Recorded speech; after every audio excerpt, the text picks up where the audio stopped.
What's going on, guys? I'm your host Francis Beau here to give you guys my thoughts and opinions on anything going on in the world of entertainment. And I just checked out the brand new Netflix film, Gerald's Game. And I'm going to give you guys my quick, non-spoiler review for Gerald's Game. And yeah, so Gerald's Game, if you guys don't know, is a brand new Stephen King adaptation. It's based off a book with the same exact name, Gerald's Game. And it tells a story about a woman and a man that go out on vacation and try to connect with each other, if you know what I mean. And through certain events, the husband gets a heart attack, and the woman is restrained to chains. You know what I mean by chains. She needs to find a way to break her way out of these chains so that she can survive. So, yeah. So, if that sounds a lot like 50 Shades of Grey to you, I'll tell you, it's not. 50 Shades of Grey is something else. So, Gerald's Game is very, very different. Because I heard a lot of reviews, and a lot of people were comparing this to 50 Shades of Grey, which I feel is insulting for this film, because it is nothing like 50 Shades of Grey at all.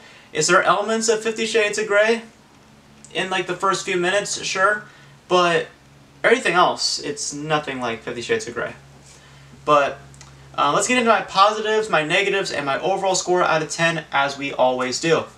So the big positive that I'm going to give about Gerald's Game is the setting. I love the setting for this film. It takes place in one central place, in one central location, and that's how it is for most of the entire film. And I love that. I love when a film just needs one location to tell the story. Because, you know, most films, they need like many different locations to tell their story, which is fine, but when a film only needs one place to tell their story, that to me is really good. So, which then leads me to my next positive, and that is the story. The story itself was really, really interesting, really, really fascinating, really, it really grabs your attention. I won't give away what the story really is, because I really want you guys to watch it for yourselves. But the story is very, very, very, very interesting, and it's a very, very, very, very heavy story as well, especially towards the end of the film when the story comes in full circle. So those are my two big positives. The other big positive I gotta give is the performances from the wife and the husband. Both of them were great. They were both great performers in this film. I don't know their names. I think that the husband's name, the actor's name who plays the husband, is Bruce Greenwood. I think that's his name. He did a phenomenal job. I think he did a really, really good job playing the husband. And the mother was phenomenal. I thought she stole the show. She was the best. She was just very, very well. They casted a very, very, very good person to play the wife. And I also really liked the tone of this movie. The tone is a mix of horror, suspense, thrill, mystery. It just has all these cool themes, and I really, really like that. Because when I watched the trailer, I thought it was going to be a horror film, like a thriller/horror film. And while you do get those elements in there, that's not really what the film is all about. There's a really, really deep message in Gerald's Game, which I will not spoil. But needless to say, there's a very, very deep message in Gerald's Game.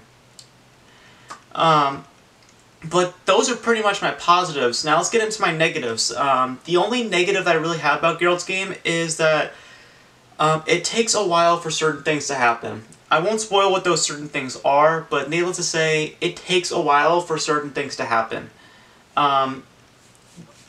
I can't really say much because I don't really want to spoil too much about this film, because I really want you guys to watch it for yourselves. But needless to say, it takes a while for certain elements to initiate. That's all I'll say. But the other positive I have, excuse me, my tongue just rolled off. Another big positive I have about this film is the ending. The ending was very good. I really love the way they ended this film. And again, will not spoil it. But overall, Gerald's Game is a really, really good film. I think it's very, very well made. One of the best Stephen King adaptations that came out this year. I don't know if it's better than It. I'm still debating which one is better, because quite honestly, Gerald's Game is that good. It's very, very well made. It actually feels like an 80s film, too, which is also really cool. So definitely, definitely check out Gerald's Game. I'm going to give Gerald's Game an 8.8 out of 10, a B+. It is very, very well made. I really, really enjoyed the film a lot, and I think that you guys definitely need to check out Gerald's Game as soon as you can. And make sure to not read any reviews or don't read anything about this film, because I don't want you guys to get spoiled. You definitely need to watch this film for yourself and not read any reviews beforehand. So yeah, that's my quick thoughts on Gerald's Game. You guys let me know. Did you guys like Gerald's Game? What were you guys' thoughts on the ending? All that stuff, let me know in the comment section below. And that is it for my review for Gerald's Game. Hope you guys enjoyed it. As always, as we end these videos, Beau out. See you next time. Peace.